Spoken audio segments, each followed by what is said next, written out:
everyone, and welcome back to Back Log Banter. We're starting a brand new series, one that we've been sort of piddling around for the last few weeks, but I think we're finally ready to give it a start. This is Back Log Banter's Quest for the Bestest. It's a series where we're going to go through each of the Best Picture winners in a random order and try to determine what is the best of the best pictures, the bestest picture.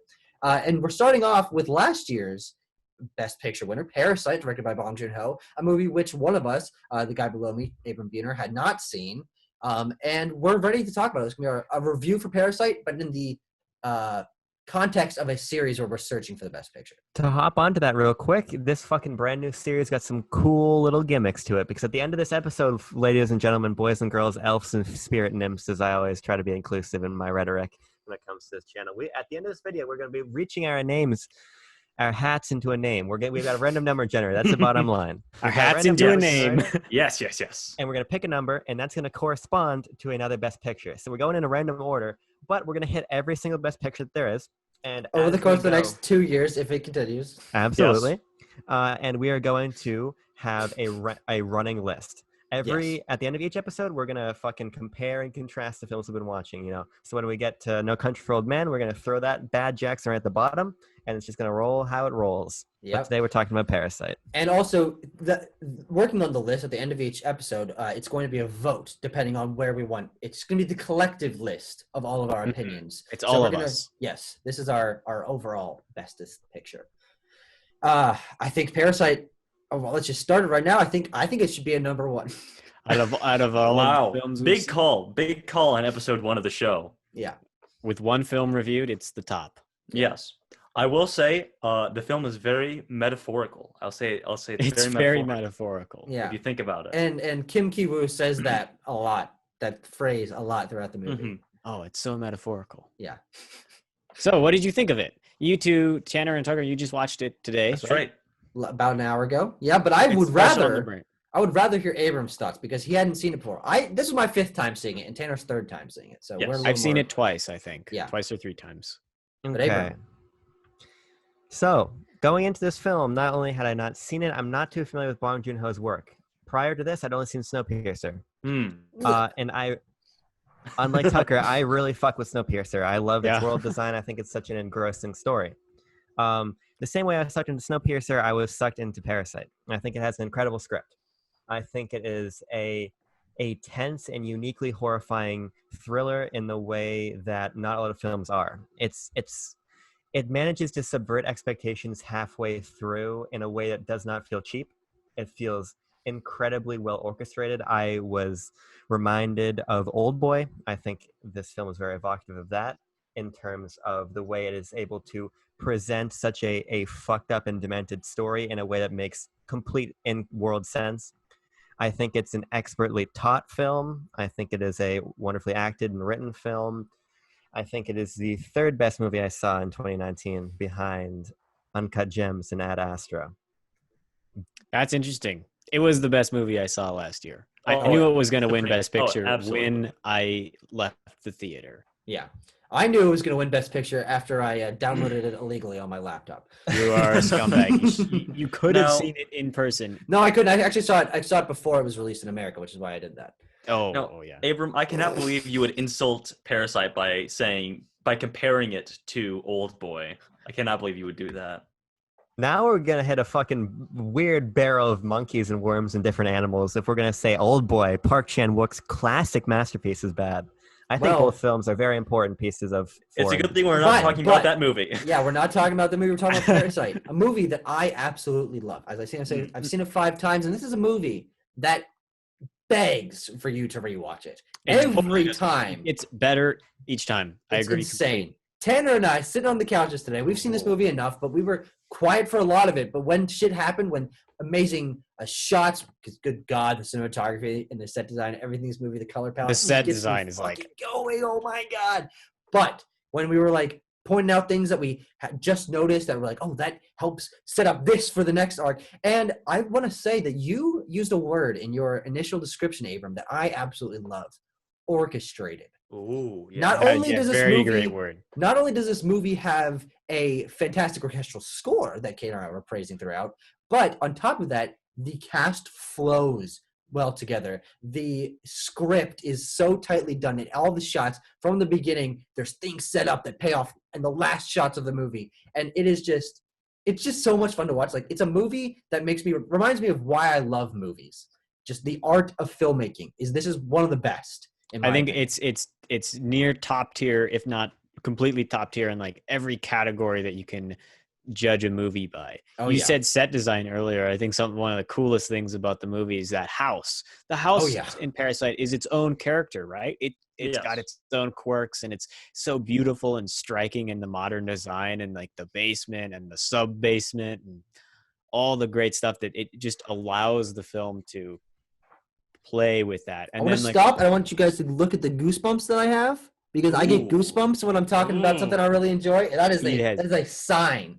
That's a sign. Fucking sign from the gods, from Bong Joon-ho. Something that I have really liked about Parasite that I don't think has been brought up yet, maybe when we were listing things off, was the editing. I really appreciated the editing of this film. It's so well edited. The editing plays into the pacing. Think of that montage scene with the peach. Exactly. Like, that scene is incredible. I mean, I haven't seen it in a couple months, but I just like the way that whole thing is put together. It sticks in my mind so well.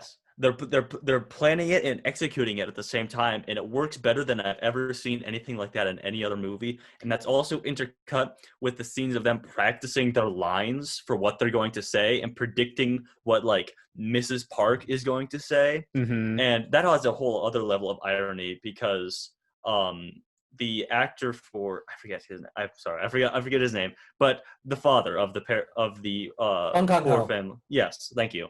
He's a very established actor in South Korea, and seeing it's a big name cast in South Korea. And seeing him being giving acting lessons from his son, this junior actor in comparison, is just a whole nother level of irony to that scene. Yeah. Here's the thing. Okay, I really loved watching the movie because I think it sweeps you up in its narrative and in its concept. I think where it lost me just a little bit is the fact that this film operates best allegorically and thematically, metaphorically. It's a metaphor. Yes. It does. The movie has a lot to say that it doesn't say in the movie. And I think that makes it very interesting, but for my tastes, I wish that the characters had felt a little bit more distinct. And I think that the characters really played second fiddle, to use a fucking dumb phrase I don't like. But I think where the film excels is in its plot and its script and in its symbolism and its theme. I think that's the heart of Parasite. I think that's why the film is so loved, and I think that's why it deserves Best Picture last year. But I didn't find myself necessarily connecting to the characters. I didn't find myself necessarily enjoying them beyond the function they served in the plot that was so enrapturing that I almost didn't notice until the credits had rolled that I really wasn't connected to anyone in either family. Interesting. That's interesting, but I would say that that's by design, because both of these families are from very disparaging worlds in South Korea, and both of them have their own personality traits that are intended to be undesirable. That the Park family is rich and uppity, and they're annoying because of that, and because they don't want to associate with people, and they're so easily influenced by charm. And then the Kim family they obviously do a lot of illegal stuff. I mean, they are scammers. Their own good. Yeah. They get their comeuppance at the end, in terms of either death, imprisonment in a basement, or in court, justice being served. Yeah. But I think that the fact that these characters aren't like very personable, which is something I don't necessarily agree with. I think they all have very clear personalities. They all have interesting dynamics between each other. Like, there's a whole web of connections going on there. But I think that the fact that you didn't personally connect to any of them is by design and does play into the idea of, who's the real parasite, all right? Oh, wow. And the question. I think the film, you talk about it being like easily viewed as an allegory, and it just like, or maybe not an allegory, but it deals with lots of interesting themes of like classism and like very modern economic struggles of people, especially in South Korea, but felt worldwide, which I think is another reason the film did so well. It's a movie about the situation in South Korea, but it's so easy to see how it's talking about everywhere.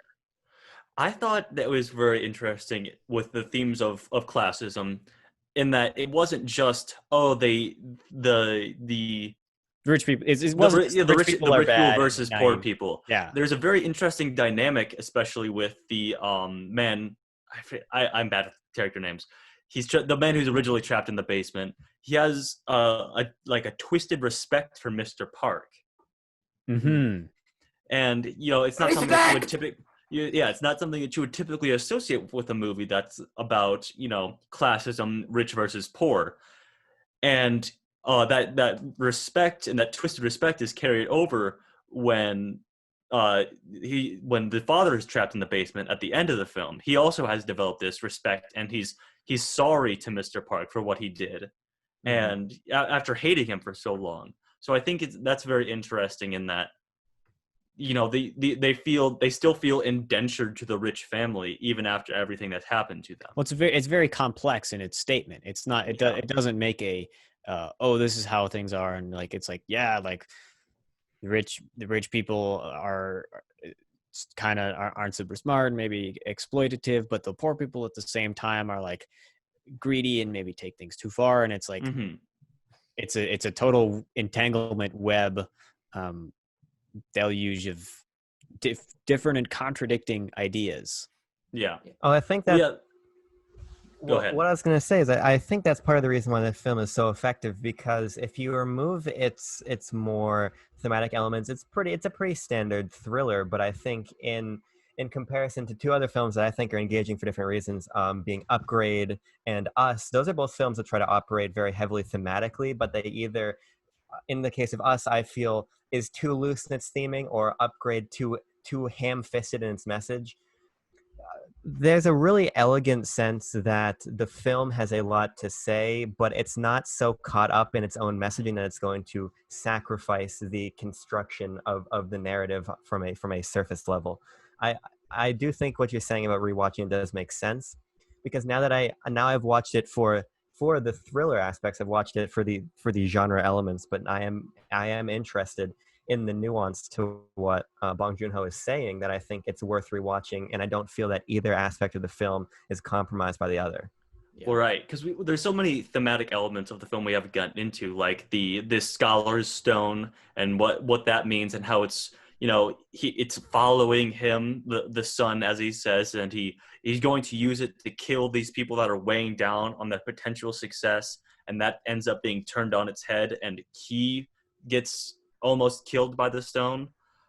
There's so many thematic elements of the film that there's a lot of moving parts, but then it also doesn't feel clogged up. It feels like Bong Joon-ho struck a very nice balance between the thematic narrative and the actual narrative. And it all is it's just well done, and it doesn't seem like it was by accident. It was all clearly intentional. They thought about they thought about what the film was really saying before they put pen to paper, I think. Mm-hmm. And there's something there. There's two things about this movie, because I'm not someone who watches movies for themes. I honestly don't think much about the classism or any of that. Obviously, I do on rewatches, but on my first few times, and the reason why I love this movie so much, first time I watched it, is for two main reasons. First off is the fact that there's so many setups and payoffs, and no shot feels wasted. So many. It's ridiculous. Like, every line prepares you for a scene that it sounds like a random one-off thing, but it sets up for a very important plot point. And it's never cheesy. It's like gets you. Yeah, exactly. And the fact that this movie manages to balance two worlds. There is literally a moment halfway through where a doorbell rings and the tone flips on its head, and it feels so good to get so natural side, the dark side, the low rule to the high rule of this world, that everything starts going poorly for everyone, and murders happen, and mysteries are unveiled that give new context to things that happened earlier in the movie. And it's that dynamic, that parallel, that really connects me to this film, because that doesn't happen in many movies. It manages to balance a thriller with a comedy, because the first half is not a thriller. It's a comedy. It's not. Yeah, it's like you're like, how far can they take this? How far can this family go to screw over, like just take as much as they can, grift off the rich people. But yeah, it of course comes to bite them in the end. There are a lot of funny moments in the film. Like one that stuck out to me on this rewatch was when they're admiring the son's art, and he says, "Oh, it's a chimpanzee," and Mrs. Park says, "It's a self-portrait." Actually, he's like, "Sure enough, yeah, you're right. It's a self-portrait." And because it's set up so well, you know that he's just BSing and lying about it. Listen, okay. The unsung hero of this is Ki Jung. Okay, the daughter of the Parasite family, because like They're all Parasite families. She's so conniving throughout the entire thing. They bring up like she forges documents just like it's nothing, and then she's like, "Why didn't you?" She's like, "They're like, why didn't you go to art school?" She's like, "Yeah." Yeah. She, there's a scene where she says, I just Googled art therapy and sort of ad-libbed the rest. And she fools Mrs. Park hand over fist, just handing over money. She whips the son into shape within like 15 minutes. There's, when they go back down to the semi-basement and it's flooded, and she gets the cigarettes out of the ceiling, and she just sits on the toilet that's splurging up sewage, and she's just sitting there, contemplating her place in the world. She is really the most conniving of the bunch, I have to say. When you mentioned that scene shortly after the middle of the film with the basement, the rainstorm and the flooded scene. So have y'all done any research about the the production of that scene? I was asking those questions as he did ask a question about that. So that they built that entire street to film in, and then they flooded the entire street.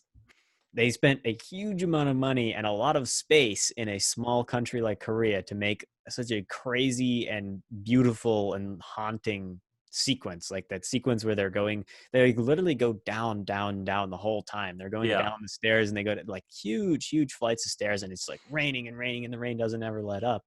And then like everything, it's like, that's a very loud sequence, I think. And then it's immediately followed by the sequence in the scene in the gym, the like shelter gym, and that's very quiet and like that's I think that was a turning point in the movie also, but very much more that's sort of where the another theme of the movie is present, is the don't make a plan, it's not going to work out, just kind of go with it. Everybody who makes a plan ends up getting, it gets fucked, basically. That's a very Bong Joon-ho didn't know about the impending global health crisis. Exactly. But I've found to myself, I gotta say, Timo, don't make a plan. The best plan is no plan nowadays, because all of my plans just like never work because stuff gets messed up. So if any theme really stuck with me from Parasite, it was actually that one, surprisingly, even though I definitely noticed other ones more. The one that would come to have the most impact would be no plan. Sure. I think Abram kind of hit it on the head for what the show should be. We obviously, Parasite, great movie, chef's kiss. But to be fair to the rest of the films that we have to take into consideration, is there anything that we don't like about Parasite? Any cons to all the pros? Well, Abram had his bit about the characters. Yes. Yeah, I really did love it, and I think Tucker's point about that twist being handled elegantly. I'm gonna go out and give a hot take. Now we don't have many subscribers, so no one's gonna fucking hear it. But I think that the horror thriller turn after the old maid comes back is as elegantly done and as interesting as when Janet Leigh gets killed in Psycho. A film I was thinking about very recently. I don't know why, but I think what he does is very elegant throughout the movie. I think that's a great word for it. There's an interesting sense of whimsy in the first half and a real sense of hopelessness that mounts in twists as you watch it. But I couldn't escape the fact that the Kim family and the Park family became the characters, and I think that's very interesting. But I think that for my tastes, for what I wanted, I don't know. Maybe it's just because the film felt hopeless at a time when I didn't want to watch a movie that felt hopeless. Sure. It could have been that, because I really think that it is a bleak film. It's a very bleak ending. it hurt. It was a hard movie to watch, I think, and usually stuff isn't affecting, and I think that's to the strength of the film. But I think it's this. I think it's a more a situational product than a lot of other movies, and I think it's one that's going to endure, but one that I don't know how often I'd return to. Sure. One thing I noticed, it's a small thing, and we praised the score of the film earlier, which I very much enjoy. But there is a piece of the score, I believe it's after the gym when the family is having to go around, they're getting groceries and everything. That piece of score didn't really work for me. It felt a little too stilted, I guess. The other pieces were very, orchestral, very, very elegant in the way to use words that we've used many times in this review. But this one, it sounded like carnival music, which I'm sure that was sort of by design, but it just didn't hit for me. That's the only thing that popped out to me in this rewatch. I don't remember that from me either. My rewatch a long time ago. I don't know what I would have to say about stuff that I dislike about it. I mean, we'll have to see what happens when other movies stack up against it. That's where the real apples to apples comparisons come in. Yeah. I mean, I really can't think of too many things at all that I would really even nitpick about it. Yeah. And I'm on that same page. Look, this movie I've seen, as I said, 5 times. It has been up in my top 10, I think, since I watched it. And I don't see it moving because I just enjoy it so much, and it's so great on rewatches. And I think that it's okay not to have things to criticize about a movie. If you really like a movie that much and can't find things to criticize about it, I think that's totally valid. And of course, that's not saying I'm not going to crap on other movies that I don't like. Not a fan of No Country for Old Men. So when that runs around, I'm gonna crap on that as much as I need to get my point across. But if I'm gonna have my heyday here, if that means I don't need to crap on this movie. Okay. But I think it's about time. Oh, is it time? I think it's place time. Parasite at number 1. Everyone get ready. Yes, that is by default. But we have Parasite's at number 1. We've got the spin going on. Of course, the spin. Okay. What is the spin? So it's 1 to 91, correct? Yep, there are 91 movies we have not watched. Okay, here we go.